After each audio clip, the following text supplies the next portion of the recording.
Signal දාලා කන්නඩි බලලා ලස්සනට අයින් කරලා නවත්තනවා. හැබැයි නවත්තන්නේ මේ yellow line එක තියෙනවා. මෙහෙ නවත්තන්නේ. මේ yellow line එකක් මේ ඇතලා තියෙන්නේ මෙහෙ නවත්තන්නේ. මේ yellow line එක තියෙන ඒරියා එකේ නවත්තන්නේ. එතකොට ඉතින් ලයිසන් එක ලැබෙන්නේ නෑ. no parking area එකක් තමයි yellow line එකක් ඇඳලා තියෙන්නේ. තේරුණා?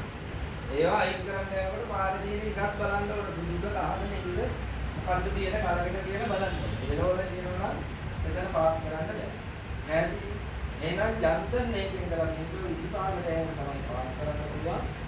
පෙඩස්ට්‍රියල් ක්‍රොසින් එක නම් මේක 15කට එහායි බස් වලට ඒක නම් මීටර් 30කට එහායි ඊළඟට බයික් එක ගිනිනිවල ඒවා තියෙන්නේ. ඒ වගේ තැනක මීටර් 15කට එහායි තමයි පාර්ක් කරන්න පුළුවන්. හරි? එතකොට දැන් මම ඔය පෙඩස්ට්‍රියල් ක්‍රොසින් එක ගැන තමයි කිව්වේ. ඒකත් එක්ක මේක පැහැදිලි කරේ. ඊළඟට 34 වෙනි පිටුවේ තියෙනවා